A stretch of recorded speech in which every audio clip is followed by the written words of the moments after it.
இன்று இலங்கை தமிழரசு கட்சியினுடைய மட்டக்களப்பு மாவட்டத்துக்கான ஒரு கூட்டம் நடைபெற்றது. இந்த கூட்டத்திலே மாவட்ட கிளை உறுப்பினர்கள், எங்களுடைய பிரதேச கிளையை சேர்ந்த உறுப்பினர்கள், மகளிர் அணியை சேர்ந்த உறுப்பினர்கள், அத்தோடு எங்களுடைய இளைஞர் அணியை சேர்ந்த உறுப்பினர்கள் கலந்து கொண்டிருந்தவர்கள். உண்மையிலே இந்த கூட்டமானது மிக நீண்ட நாட்களுக்கு பிறகு மட்டக்களப்பு மாவட்டத்தில் இருக்கும் சமகால அரசியல் நிலவரங்களை பற்றி ஆராய்வதற்கும் தேசிய மட்டத்தில் எங்களுடைய இருக்கிற அரசியல் நிலவரங்களை பற்றி ஆராய்வதற்குமான ஒரு கூட்டமாகவே அமைந்திருந்தது. உண்மையிலே இந்த கூட்டத்திலே பல விடயங்கள் பேசப்பட்டது. தற்பொழுது மாவட்டத்திலே இந்த நடக்கும் காணி சம்பந்தமான பிரச்சனைகள், அத்தோடு ஆளும் தரப்பு என்று அழைத்து கொண்டு இந்த மாவட்டத்திலே வளங்களை கொள்ளையடித்து கொண்டும் இருக்கும் அவருடைய பிரச்சனைகளை பற்றி பேசப்பட்டது. அத்தோடு ஜனாதிபதி தேர்தல் தொடர்பாகவும் இந்த இடத்திலே பேசப்பட்டது. குறிப்பாக ஜனாதிபதி தேர்தலிலே இந்த பொது வேட்பாளர் என்ற விஷயத்தை பற்றியும் பேசப்பட்டது. இதில் பொதுவாக எல்லாருடைய கருத்து அதை பற்றி இப்போ பேச வேண்டிய அவசியமில்லை. அது ஒரு ஜனாதிபதி தேர்தல் இன்னும் அறிவிக்கக்கூட இல்லை. அவ்வாறான ஒரு காலப்பகுதியில் இதை பற்றி நாங்கள் தற்பொழுது பேச வேண்டிய அவசியம் இல்லை என்றது கூடுதலாக சொல்லப்பட்டது. அத்தோடு நாங்கள் எதிர்வரும் காலங்களிலே கட்சியை எவ்வாறு கட்டியெழுப்பலாம், அதிலே குறிப்பாக பல திட்டங்களை பற்றி இன்று பேசப்பட்டது. அந்த திட்டங்கள் அனைத்தும் நாங்கள் ஊடகங்களிலே சொல்வது பொருத்தமில்லாமல் இருக்கும். ஏனென்றால் ஏனைய தரப்பினரும் அந்த திட்டங்களை எங்களுடைய யோசனைகளை நடைமுறைப்படுத்தக்கூடும். ஆனால் கூடுதலாக பேசப்பட்ட விடயம் இந்த எங்களுடைய பிரதேச கிளைகள், வட்டார கிளைகள் போன்ற விடயங்களை நாங்கள் எவ்வாறு பலப்படுத்துவது, அத்தோடு நாங்கள் கருப்பு ஜூலை நிகழ்வை பற்றியும் இந்த இன்றைய நாளில் பேசுகிறோம். அவர்கள் அந்த கருத்தம் தெரிவிக்கிறேன் என்றால் ஆயுதம்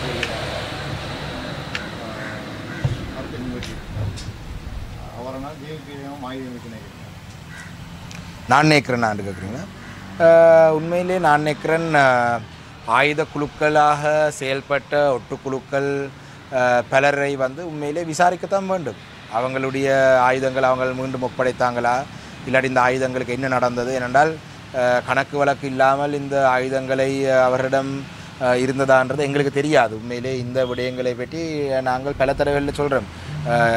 ஜனாதிபதி அவர்கள் ஒரு விசேட விசாரணை ஒன்றை நடைமுறைப்படுத்தி உண்மையிலே எங்களுக்கு உள்நாட்டு விசாரணையிலே நம்பிக்கையும் இல்லை. ஆனால் வெளிய விசாரணை தற்பொழுது இந்த விடயத்திலே இவர்கள் செய்வார்களா என்ற கேள்வி ஒன்று இருக்கின்றது. ஆக குறைந்தது இந்த விடயத்துக்கு, அதாவது இந்த ஆயுதங்கள் இவங்களிடம் இருக்கா இல்லையா, ஏனென்றால் எங்களிடமும் பலர் சொல்லியிருக்கிறார்கள். குறிப்பாக சொல்ல போனால் அண்மையிலே கூட பாராளுமன்றத்திலே பல விடயங்களை நான் தெளிவுபடுத்தியிருந்தேன். பல விடயங்களை அதிர்ச்சியான சம்பவங்களை பற்றி பேசியிருந்தேன். அதிலே பலர் இராணுவ புலனாய்வுடன் சேர்ந்து செயல்பட்டவர்கள் தற்பொழுது அவர்கள் செய்த பிழைகளை பற்றி தாங்கள் சொல்கிறதுக்கு தயார் என்று சொல்லியிருக்கிறார்கள். ஆனால் இதுவரைக்கும் இது தொடர்பாக எந்த விசாரணையும் ஆரம்பிக்கப்படவில்லை. விசாரணை ஒன்று ஆரம்பித்து இது விசாரிக்கப்பட வேண்டும். ஜேவிபியிடம் ஆயுதம் இருக்கா இல்லையான்றது உண்மையில் எனக்கு தெரியாது. ஆயுதம் ஏந்தி ஒட்டுக்குழுக்களாக இருந்த தமிழ் தரப்பும் தான் இவர்களும் தான் விசாரிக்கப்படுறதுல எந்த தவறும் இல்லைன்னு நான் நினைக்கிறேன். ஆனால் எனக்கு ஒரு சந்தேகம் இருக்கின்றது. புள்ளையான் அவரிடம் ஜேவிபியினர் ஆயுதம் கேட்டுன்னு சொன்னால் புள்ளையான் குசுனியில் வெங்காயம் வெட்டி கொண்டிருந்தவர் தானே. அப்போ அவரிடம் ஆயுதம் என்று சொன்னால் இது கத்தி அப்படி கேட்டாங்களோ தெரியாது. இல்லை, இதே நேரத்தில் இன்றைக்கு நாமல் ராஜபக்சவும் ஒரு கருத்தை வெளியிட்டிருக்கிறது. ஒரு பாரதூரமான விடயம்.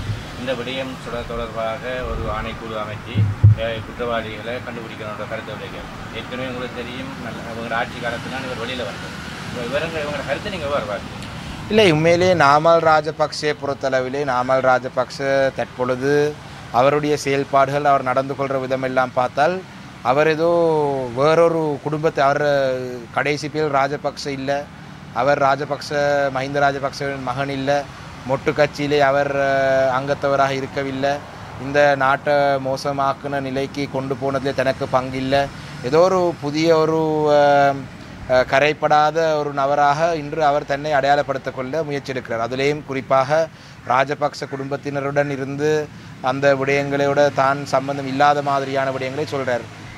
ரணில் விக்ரமசிங்க அவர்களுக்கு பாராளுமன்றத்திலே தன்னுடைய தந்தையார் தலைவராக இருக்கும் கட்சியினுடைய உறுப்பினர்கள் ஆதரவாக எல்லா சட்டமூலங்களிலையும் வாக்களிக்கிறார்கள்.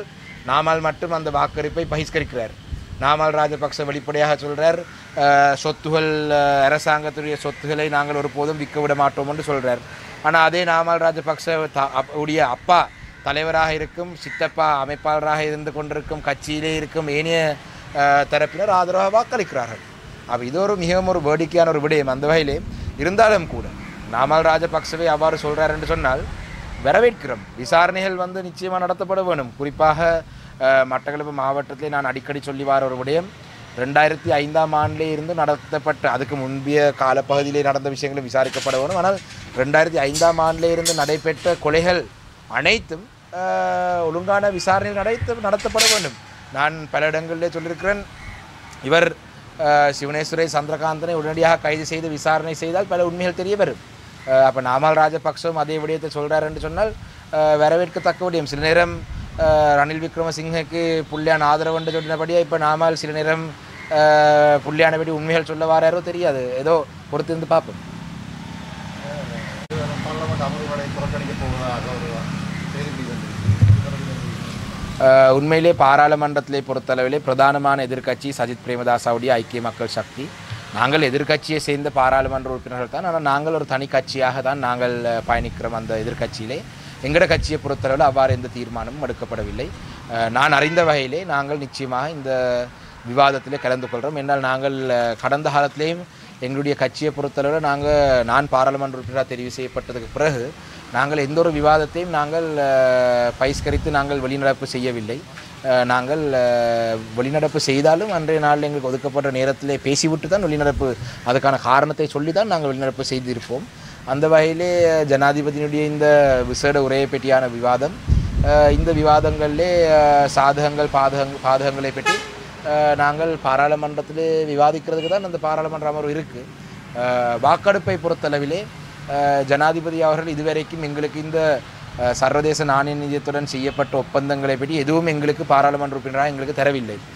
நான் நினைக்கிறேன் உலக வங்கியினுடைய பிரதிநிதிகள் IMF பிரதிநிதிகள் வந்த பொழுது அனைத்து கட்சிகளும் அந்த கூட்டத்துக்கு கலந்து கொள்ளாத நேரத்திலே கௌரவ சுமந்திரன் அவர்கள் அந்த கூட்டத்தை கலந்து கொள்றதுக்கு ஒரு அடிப்படையாக ஒரு நிபந்தனையாக சொல்லப்பட்ட விடயம் இந்த டெக்னிக்கல் ரிப்போர்ட். அதாவது IMFனுடைய இந்த எந்த அடிப்படையில் நீங்கள் இந்த ஒப்பந்தங்களை கைச்சாத்த போகிறீங்க என்ற விடயத்தை நீங்கள் எங்களுக்கு தெளிவுபடுத்தணும், தெரியப்படுத்தணும் சொன்னால் ஜனாதிபதி அந்த நேரத்தில் அது பாராளுமன்றத்துக்கு தருவேன் என்று சொல்லியிருந்தார். ஆனால் இன்று அதெல்லாம் முடிந்து எத்தனையோ மாதங்களாகியும் இதுவரைக்கும் அந்த எந்த ரிப்போர்ட்டும் எங்களுக்கு தரவில்லை. அப்போ ஒரு ரிப்போர்ட்டும் தராமல் தன்னிச்சையாக ஜனாதிபதி அவர்கள் IMFுடன் பேச்சுவார்த்தைகள் செய்து ஒரு உடன்படிக்கை செய்து போட்டு அதில் 225 பாராளுமன்ற உறுப்பினரும் அதுக்கு வாக்களிக்க வேண்டும், இல்லாட்டி அவர்களை துரோகிகள் என்று சொல்கிறது எந்த நியாயம் இல்லாத ஒரு விடயம்.